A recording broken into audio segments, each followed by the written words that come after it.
Хангирсан одож буй луужилээ тэгш дүрэн үдээд хангинын ирж буй могоожилээ идэ ундаа илбэг баян инээ жаргалаар дүүрэн угтаж та бүхэн сар шиндээ сайхан шинэлж байна уу? Сайхан шинэлж байна уу гэдэг үг өнөөдөр Монголын агаартай сүлэлдэн айл гэр болгонд түгэж Монгол хүн байгаа дэлхийн ертөнцийн бүх газарт Монгол гэдэг нэгэн орон зайг бий болгож байгаа. Ийм ч учраас өнөөдрийнхаа ярилцлагыг бид сайхан шинэлж байна уу гэж нэрлээд нэвтрүүлгийнхаа хойморт улсын их хурлын дарга Зандаа хүүгийн энх болдог үрж ирүүлээд байна. За хэдийгээр та бүхэн нэвтрүүлгийг сайхан шинж байна уу гэдээ одоо яг золгоот хийж байгаа хүмүүст хүрч байгаа боловч бид тэр энэ нэвтрүүлгээ дөнгөж хэдхэн цагийн өмнө намрын чуулганаа завсарлуулаад ирж байгаа энэ одоо 8-ны өдөр хийж шүү дээ тийм ээ. Тэгэхээр ямар ч үсэн чуулганаа завсарлуулчлаа. Ажлын тухай яриа бид хоёрын дунд болно. Бас сар шинийн нэгэнд үзэгч олонд байна хүрч байгаа болохоор сар шинийн сайхан бэлэгтэй сайхан яриаг бас өрнүүлэе гэж бодлоо. Та яг юунаас яриагаа эхлэе гэж бодож байна? Сайхан шинэлж гэнэ үү гэдгээс эхлэе. За ажлын талаар их л олон тоо баримттай хаалтын үг хэлчлээ. Ерөнхийдөө энэ 2012 оны сонгуулийн үр дүнгээр гарч ирсэн энэ их хурлын эхний намрын чуулган дуслаа. Та юу гэж дүгнэж байна? Энэ удаагийн хурал онцлогтой их хурал. Альч нам олонхын санал аваагүй. Хамгийн олон намтай нам нь суудалтай нам нь бусдаагаа нийлж засгийн газар байгуулсан ийм онцлогтой. Тэгээ энэ онцлогоос үүдсэн хэд хэдэн хүндрэл гарсныг тооцвол ерөнхийдөө намрын чуулган бол төлөвлөсөн ажлаа хийгээд дуусаад хаагдаад явж байна. За чуулган завсарлалчлаа гэхээр их хурал зогссон юм шиг хүмүүс ойлгодог. Улсын их хурлын нэгдсэн хуралдаанд байхгүй болохоос бусад бүх үйл ажиллагаа бол хэвээр үргэлжилдэг. Гишүүд хоригтой ажилдаг. Их хурал бол тасралтгүй ажилдгаараа л байж байгаа. Чуулган завсарлаад телевиз хэвлэл мэдээлэл хийслэр хүмүүс за чуулган завсарчлаа гэд үзсэн. За гишүүдийн хувьд бол одоо сар шинийхээ ажил руу бас л олон хүн ирж золгодог, очиж золгодог улсууд чинь хүн лэмчин тэрлүүгээд орж байгаа да, тийм ээ? Тий, зүгээр жирийн гишүүн байхад бол золгод хүний доо мэдээж хамаатан садны хооронд байгаа шүү дээ. Одоо бол бусад гишүүд ирж золгох юм байлээ. За мэдээж дүүнер ах トゥ хамаатан садна ирж золгоно. Ээжтэйгээ золгоно. Хадам ээжтэйгээ очиж золгоно. Олон хүн бол манай гэрт ирэх юм билээ. Төрийн ордонд нүсэр төрийн золголт гэж нэрлээд хийдэг байсан арга хэмжээг ерөнхийлөгч элбэгдэрж болсноос хойш хэлбэршүүлсэн байгаа. Тэгээ жинхэнэ агуулганд нь ойр тулсан байгаа.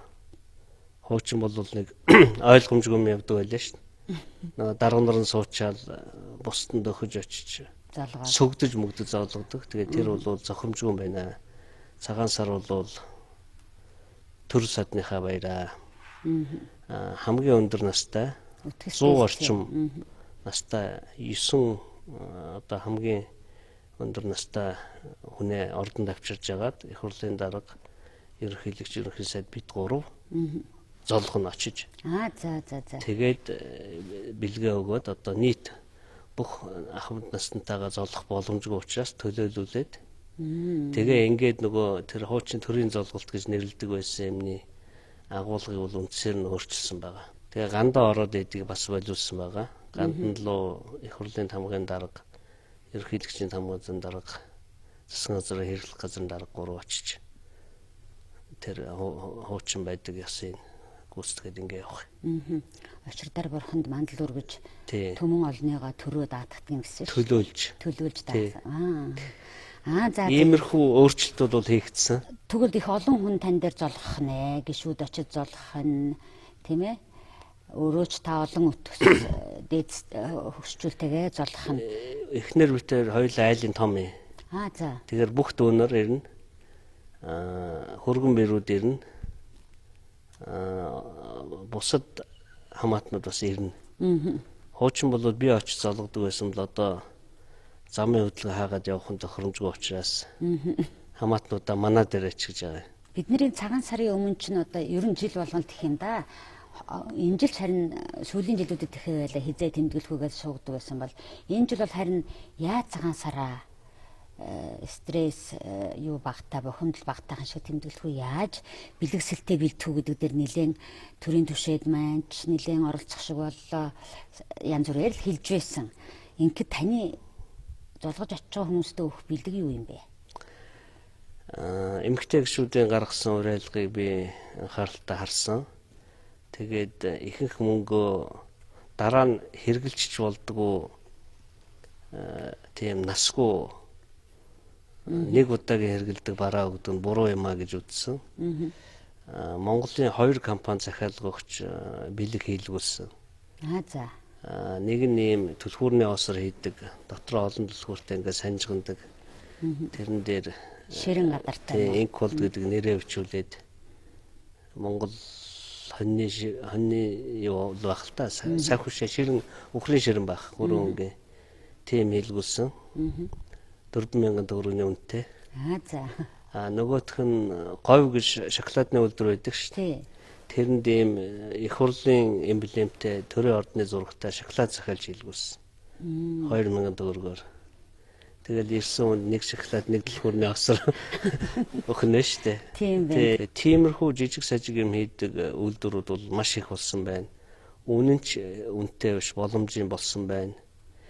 Тэгээд хүүхдүүдтэй бол мөнгө тогтоон дотор Монгол шуудын компани хийсэн тогтоон дотор 5,000 ч мөнгө хийгээ золгочих гэж. Тэгээд хүүхдүүд тэрэг бүр дуртай юм аавна гэж. Иймэрхүү бэлэг бэлдсэн байна.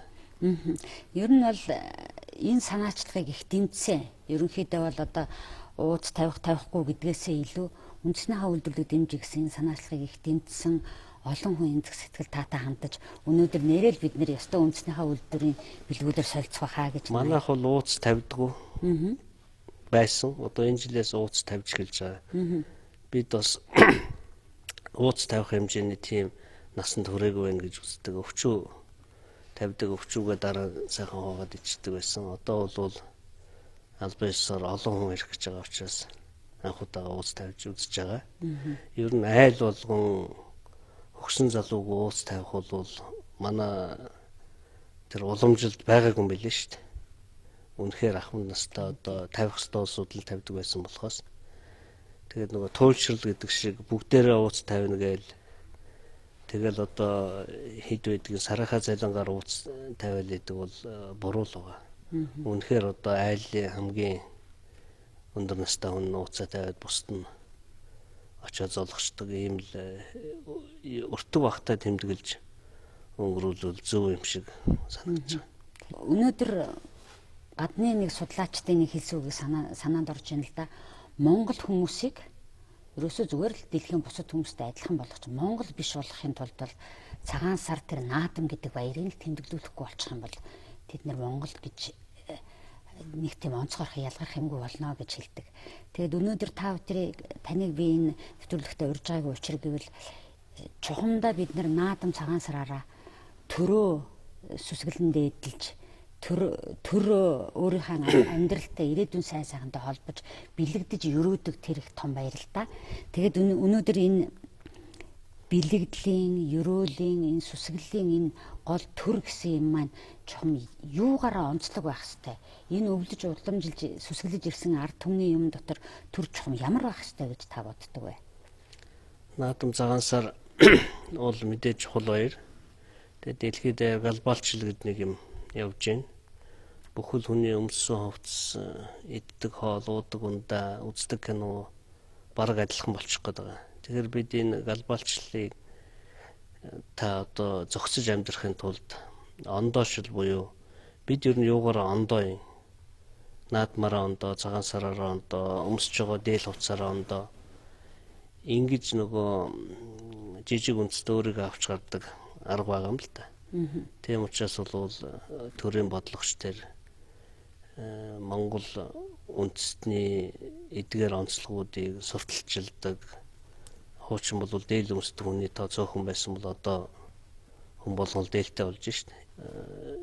Бид монголчууд шүү гэдгээ ялгарч яхахын тулд бид бол энийг хийх ёстой. Тэгээд одоо том уламжлал бол төрт ёс, тусгаар улс, тусгаар тогтнол энэ болгон болвол энэ баяруудаараа илэрхийлэгдэн тэр хүн дотроо одоо юу гэж бодож байгаа өмссөн хувцс энэсээ илүүтэйгээр үзэл бодол монголоороо бахархах, би энэ улсын иргэн бол төрсөндөө бахархдаг, энэ улсын юун бусдаас өөрийн гэдэг энэ болгон бол өөрөө цогц ойлголт юм л да.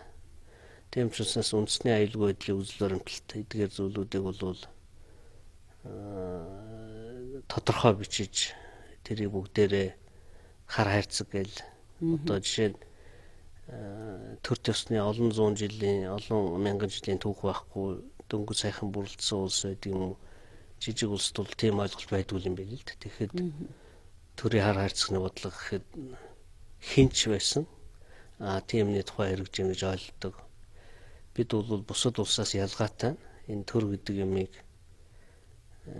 мянган жилийн өмнөөс 2000 жилийн өмнөөс хөгжүүлж цугларч амьдардаг, эрх ашгаа хамгаалдаг, хил хязгаараа хамгаалдаг.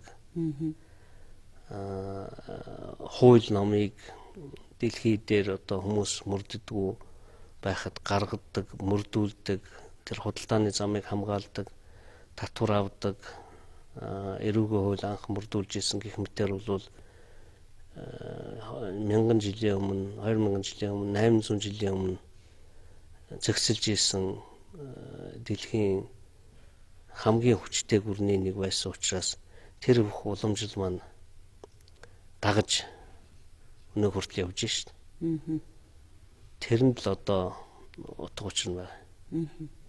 Нэрээд сая таны хэлэхээр өөрөө ирэхгүй яаж ин төрийн хар хайрцагны бодлого гэдгийг одоо бид нар ямар ч орчуулгагүйгээр юуны тухайг ойлгодог шүү дээ. Ойлгодог байхад өөр миний хэлсэн тэр жижиг улсуудын хувьд тийм ойлголт угаасаа байдгүй.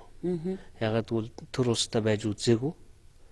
Дөнгөжл зогцож амьдрах гал хоорондоо байлдаал иргэний данд улсаа нураагаад унтсан хэцүү байгаа юм л та. Тэгэхэд бид бол бус улсаас энүүгээрээ хүртэл ялгаатай байна.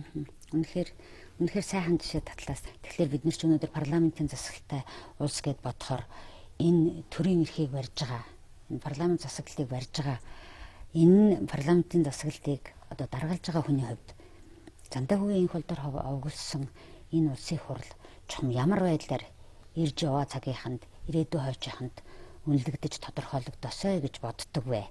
Энэ магадгүй та одоо гүр базрын нэвтрүүлэг шиг хариулахгүй байж болно гэж хэлж болохгүй байна л да. Тэгэхдээ би энийг сонирхмаар санагдсан.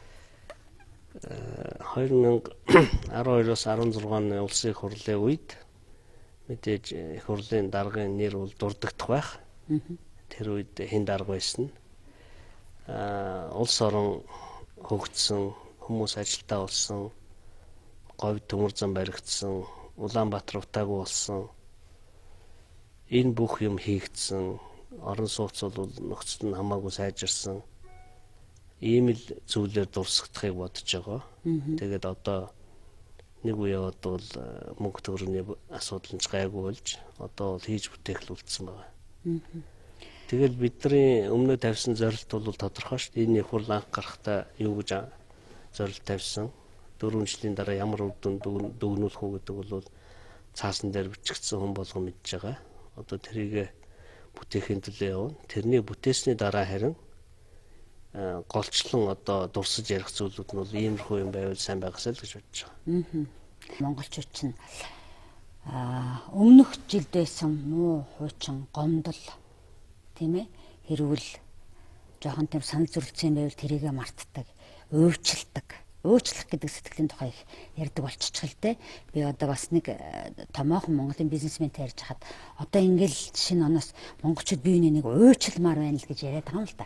Би энийг яагаад ч бас танаас асууя гэж бодлоо. Өнөөдөр улс төрийн хүрээнд бас нэг тийм уучлах, орхих, салах гэдэг ч юм уу тийм ээ. Тэгээд өөр шинэ бодлоор цаашаа харах юм бас дутагтаад байна үуч гэх шиг. Яг хөө энэ бэлэгтэй сайхан юм ярих ярилцлагын маань цаг дээр энэ тухай бас таны бодлыг сонсъё гэж бодсон. Тий, ер нь уучлж явахгүй тэгэл муу болгоно санаад авах юм бол хүн урагшаа авахгүй шүү дээ. Тийм учраас юу гэдгийг ардын намын бүлэггүй болсон гэдэг юм мартаад одоо их хурлынхаа ажилд хэвээ оролцоод явж эхэлсэн. Цагаан сарын өмнө бол сүүлчийн хэдэн хуралдаа мөн сайхан л явж байна. Бидэнд асуудал байна. Тэгэхдээ ойлголцоод явах цэг бол маш олон байна. Сөрөг хүчин гэдэг бол заавал сөрөхийн төлөө биш, бас хамтарч ажиллаж болдго юм а гэдгийг сүүлийн 2-7 хоногийн хурал харуулж шít. Болоо л байна. Хэрэгтэй сандууд гаргаж байна. Тэгэл одоо юм болгоныг эсрэг хүчил байхгүй болж байна л да. Тэгээд энэ бол их сайн хэрэг. Бидний өмнө хангалттай олон ажил байгаа. Одоо Улаанбаатарын утаа гэж ажил байхад нэг нь бүлэгтэй болгосон, нэг нь бүлэгтэй болохгүй гэж маргаад ах юм бол арт түмэн сонирн биш үү? Энэ утааны хэмжээ 10-20-30% буурхан сонирн болохоос. Тийм учраас ямар үүрэгтэй байгаагаа гишүүд ухамсарлж байна, намууд ухамсарлж байна. Цагаан сараар сайхан золгоно. Тэгээд урт хажлаа ярина. Урт хажлаа яаж сайн хийх тухай ярина. Тэрнээс одоо тийм жижиг сажиг хэрүүл маргааны зүйл бол одоо сонирн биш байхаа гэж бодож байна. Цагаан сар өөрөө энүүгээр их сайхан баяр. Та ер нь цагаан сарын эн чин цагаан сар гэдığm байна да гэж мэдэрч ихсэн үе чи хизээвэ? За хүүхэд байхад цагаан сар хийлэгддэг байсан. Би 84 онд 10 дугаар анги төгссөн. Тэр хүртэл бол хийлэгддэг байсан. Тэр үеийнхаа системтэй холбоотой. Би Сэлэнг аймгийн Сүхбаатар хот мод улсруулах комбинат тэр модны үйлдвэрийн ажилчдын байранд байдаг. Манай тэр ойр хавьд Монгол гэр эсвэл одоо Малтай айл бол нэгч байгаагүй. Газар тариалан эхлэхэд эсвэл модны үйлдвэр нь 1000 ажилчтай том үйлдвэр байсан л да. Бүр өөр ингэсэн орон сууц, соёлын ордон бүх юм тустай. Аймгийн төв дотор тийм тустай Вантулс гэж нэрлэдэг шиг тийм том байсан. Тэгээд тэр үед бол цагаан сарыг тэмдэглүүлдэг байсан учраас мэддэгчгүй байсан. Тэгээ 90 оноос хойш төгсж ирснээс хойш бол айж ичлгүй цагаан сараа тэмдэглэдэг болсон. Манай Сэлэнгд байсан. Хотод нүүжрэг байсан ээж. Аавч гсэн амь цэрэн байсан. Тэгээ очиж зологдог байсан. Машин аваад зам халтрагаатай хүүхдүүдэд жихэл тэгэл очиж зологдог байсан. Дараа нь өөр ангаа явдаг байсан. Манай үлзигийн аав ээж өөр ангаад байсан. Тэгээ хоёр тийш явж зологдог байсан. За. Ингэж л анхны цагаан саруудын дурсамж бол үлдсэн байх шүү танд те. Тэрнээс одоо хөдөө өссөн хүмүүс гişүүд би хөдөө айл хийсээд бэлэг цуглуулад гэхэд бидэрт бол тийм байдаг байсан. Харин тий. 3 давхар орон сууцанд яаж хийсэх үү тэр чинь бэлэг өгдөгч уламжил байгаагүй юм шиг. Тэгээ Монгол гэр байхгүй адуу өхөр одоо 20 минут үзээгүй шүү дээ. Тий. Яг л тийм л байна л да. За энэ өв уламжил гэдэгтэй холбогдуулаад би нэг юм асуулт саймаар одоо. Өнөөдөр бид нар Монголынхаа түүх өв уламжлалын асуудлыг ярихдаа нэг хэсэг эрдэмтэд маань, нэг хэсэг хүмүүс ганцхан эрдэмтэд үү, ерөн судлаачд маань тэр 13 дугаар зуун тэр Чингис хааны үе рүү ингээ бүр их илүү ярган ороод нөгөө хэсэг нь болохоор дэлхийн түүхтэй дэлхий ба Монгол гэдгээр ингэж задлж ингээд ах шиг байх юм. Энэ хоёрын зүгээр аль талд нь бид нар илүү байвал оновчтой яавал энэ зүгээр таны хувь хүний бодлого энэ дээр сонсъё гэж бодсон. Бид нар ч одоо нэг тийм хоёр хэсэг рүү салаад байна удаа гэж. Энэ хоёрын уулзах үзүр байхгүй юм шиг санагдаад байгаа байхгүй. Яг Монгол улсын туулсан замнал тэрийн 13 дугаар зуун үнэхээр дэлхийн их гүрэн өнөөдрийн Америк ямар байдгүй тэрний үүргийг л гүйцэтгэж ижил. Тэгэл дараа нь хоорондоо эвдэрлцээл төрөөсчгүй болж бус улсын колони болоод тэгэл 11 оноос тэр улсын задарч унахад азар бид нар тусгаар тогтнолоо олж аваад 21 он төвсгөл болоод ингээл яваад байгаа. Тэгээ энэ бол үндэсний эрх ашиг байдаг тэрийг хамгаалах ёстой. Тэрэн дээрээ бол нэг байх ёстой. Дотроо муудалцах яах вэ?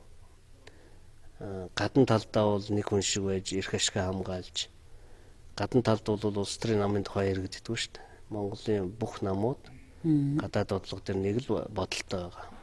Нэг цонхоор явдаг.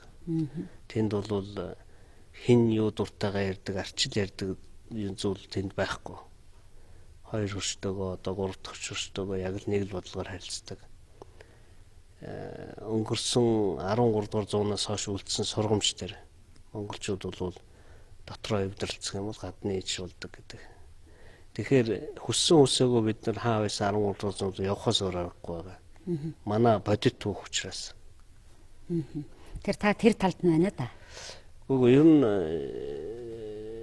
сайн ч миний багш, муу ч миний багш гэдэг шиг түүх бол тэдгээр зуунаас тэр хүртэл зааглаж болохгүй л дээ. Энэ өөрөө нэг л том түүхийн хэсгүүд болохоос сүүлийн 70-80 жил ямар юм явсан гэхээр 21 оноос өмнө баг Монгол улс байгаагүй шахав.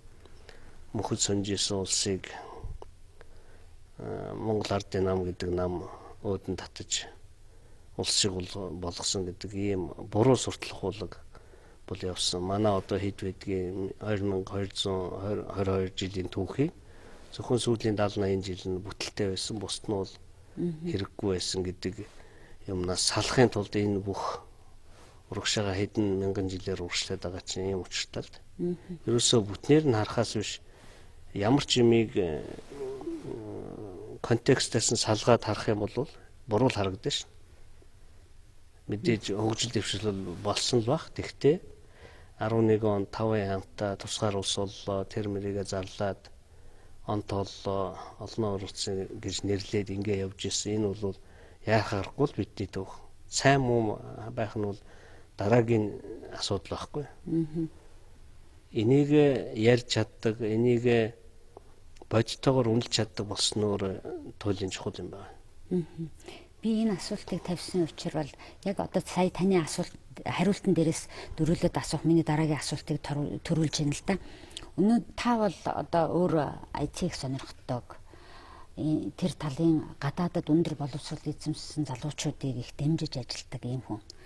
Тэгэхдээ өнөөдөр бас яг одоо бид нар энэ бас сайн муу айлнж багш гэдэг шиг бас болж байгаа юмнасаа сургамж авах тухай яриач гэсэн бидний бас нэг бодох хэрэгтэй юм нэг штэ. Дэндүү гадаадад өндөр боловсрол ячаад монгол хэлээ муухан мэдсэн монгол гэдэг тэр төлөвшлөн тийм хомосхон залуучууд бас байх шиг байна гэж. Тэгэхээр өнөөдөр хэдийгээр тийм ч гэсэн монгол ёс заншилтаа яваал ингэж л байгаа. Тэрэн дээр бид нар яг юу бодмоор юм шиг байт юм бэ? Хувийнхаа хувьд таны бодол. Бидний үндэс язгуур хаана вүлээ, усаа гарал хаана вүлээ, бид чинь ямар хүмүүс үлээ гэдгээ үргэлж бодож явах хэрэгтэй. Тэрээс одоо гадаад очихоор бүх юм сайхан биш шүү дээ. 100 мянга орчим манай иргэд гадаад амьдарч байна. Гайгүй яванч байгаа бах. Хүний хийдгүү тэр улсын иргэдийн хийдгүү хар ажлын хөлс ухтаа хийгээ амьдарч байгаа ч дийлэнх хэсэг нь байгаа юм л да. Тэгэхээр юмыг ялгаж салгаж ойлгодог ухамсар байхгүй бол хэлбэрийн хувьд их гоё харагдах байхаа. Би өөрөө хүртэл миний амьдралын 8 жил бас гадаадд өнгөрсөн байна л да. 5 жил 90 оноос өмнө Орос улманы улсад дээд сургууль сурах гэж 5 жил болсон байна. Дараа нь 2001-ээс 4 онд Америкийн нэгдсэн улсад бас дээд сургууль сурах гэж 2 жил хагас 3 жил болсон байна л да. Тэгээд гол нь энийг харьцуулж харж ойлгож явах хэрэгтэй.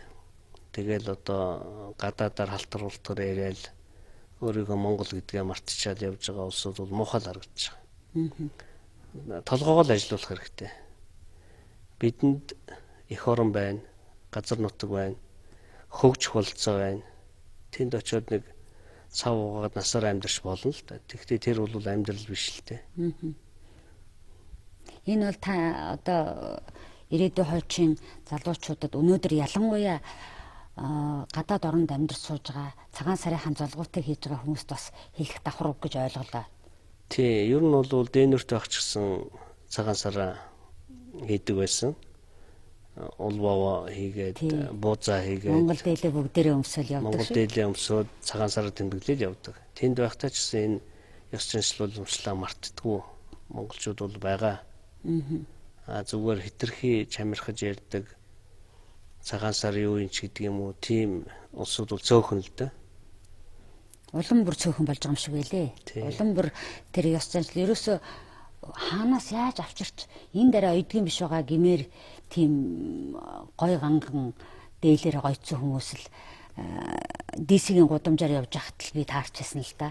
Одоо айраг эсгэж байна. За өөрөө надад дэнүртэй хахад айраг эсгэж зардаг байсан ш сүүгээр. За өөртөө дэлгүүрээс өхрийн сүү аваад айрагны хөрөнгө хийгээд айраг эсгэж зарна. Хөлдөөсөн бууд зарна. Одоо бүр тарганы боодог арайгүй захиалгаар хөргөж өгч юм гэж. Тийм зарлал байлээ. Тэ. Таргуу Америкт бас байдаг шүү дээ. Тэ. Нөгөө устгал хийдэг. Иддэг үл юм байл л да. Манайхан болохоор бас тэндээс нь олоод авчих. Таргуу алж устгал хийгээд дээр нь боодог хийж хоорондоо зараад байгаа байхгүй. Ингээд л бодохоор заримдаа энэ Монгол хүмүүсийн бид нар их тийм бахархах дуртай. Одоо энэ фэйсбүүкээр чинь тэр нэг Америкт амьдардаг болтой юм аа. Нэг жижигхэн охины нөгөө Аделийн дуулсан. Ямар их бахархаж чинь. Сүрхий дуулсан байгаа. Сүрхий дуулсан. Тэгээд энэ нэг бахархах сэтгэл монголоороо хэний ч хааж байхгүй Монгол гэдэг нэрийн алдартай сайхан юм болгоныг л харж бахархах сэтгэл байгаад идэг. Тэгээд тэрүүгээрээ дэндүү бас омогших гэдэг үгийг ч бас хэрэглээд байдаг да. Бид нар чи яасан омогтой ирүү гэж ярьдаг болохоос нэг омогших гэдэг сүүлийн үед л гарсан юм санагддаг. Энэ Монгол бахархлын тухай таны бодол? Монгол бахархлын одоо хамгийн чухал зүйл бол хөдөлмөр бүтээлээр харуулах. Би Монголоо гэл ингэж ашгараад орлоод яваад ах бол тийм үр дүн авчрахгүй шнэ. Чи үнэхээр сайн, үнэхээр Монгол, үнэхээр бүтэлтэй Монгол юм болвол төмөр зам, засмал зам, орон сууц одоо бүтээн байгуулах юм маш их байна. Бүтээн байгуулсан юмар л хүнийг дүгнэхээс биш. Бид нар 13 дугаар зуун дэлхийг эзэлж ирсэн гэж яриад тэр хүний амьдрал сайжрахгүй шүү дээ. Бид дэлхийн улсын дайтай өрсөлдөх л хэрэгтэй. Энэ өрсөлдөөнд бол бид нар хүлээхгүй байгаа шүү дээ. Маш хатуу зах зээлийн систем нөрөгч байна. Бид өөрсдөө төрж орохгүй бид нар хүлээж авахгүй. Тийм учраас гадаадаас авдаг юм эндээ үйлдвэрлэх хэрэгтэй. Төмөр зам, засмал зам өөрсдөө барих хэрэгтэй. Чадахгүй бол чаддаг хүнийг хөлсөлж аваад хийх хэрэгтэй. Бүгдийг өөрөө их боломжгүй бол хөлсөлж авдаг сайхан юм биш үү? Тэрнээс бид өөрийнхөө төсвийн мөнгө гадаадын компанид өгөөд тэд нартай хөлслөгдөж суудаж иж болохгүй шүү дээ. Эсэргээрээ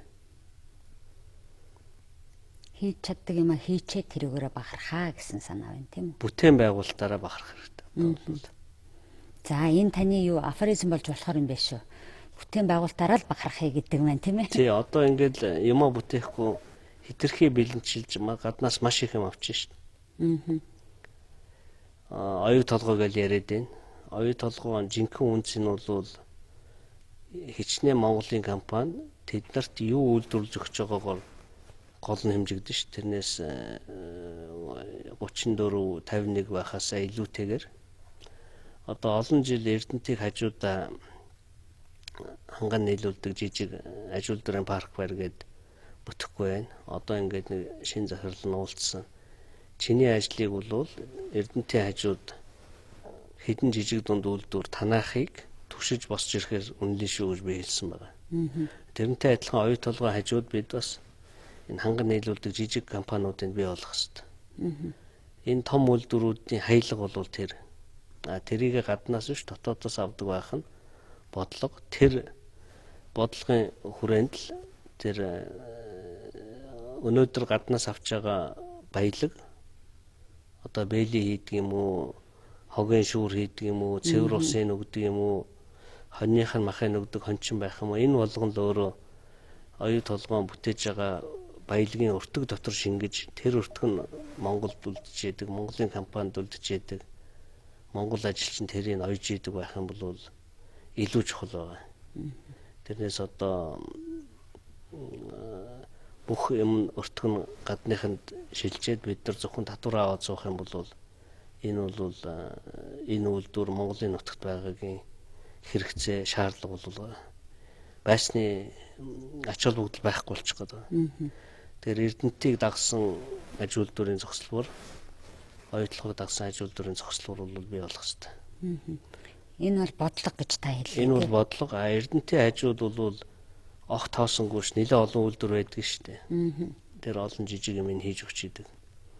Тэгээ яг тэрнтэй адилхан үйлдвэрүүд бол байгуулагдаж хангах ёстой. Ингэж ээж нөгөө уул уурхай биднэрт хүртээлгүй байгаа баялаг хүртээлтэй болж эхлэх. Энэ Монгол төрийн бодлогын гол одоо уламжлагдан авч явах үеийн үед байх гол зарчим инээл гэх юм бол та яг юуг тодорхойлж хэлэх вэ? Гол нь хууль захирагдаж амьдрах.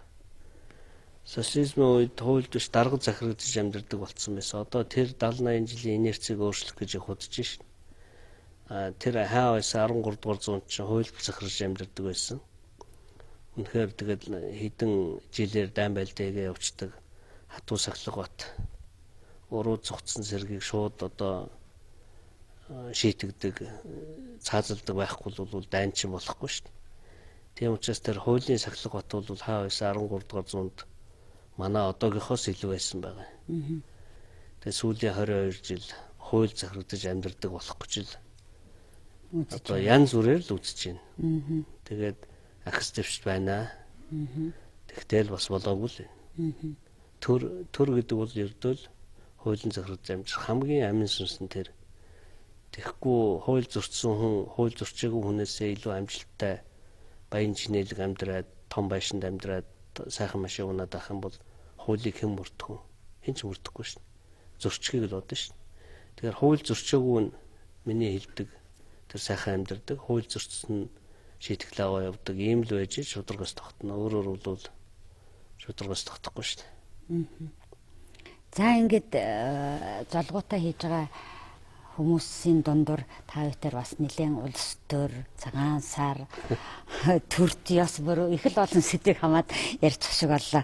Ингээд таныг бас мэдлэгээ хэлэх байхаа гэж бодож байна. Лоо жил ингээд өндөрлж байна.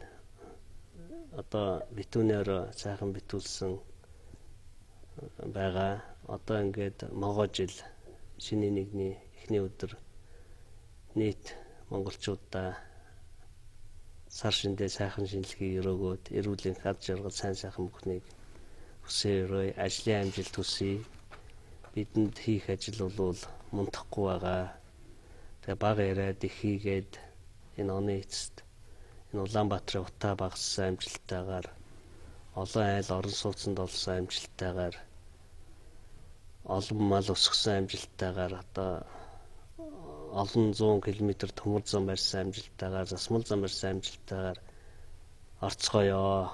Ингээ бүгдээрээ сайхан хилцгээгээрээ. За баярлалаа. Би нэвтрүүлгээ бас аль биесээр төгсөх ёстой.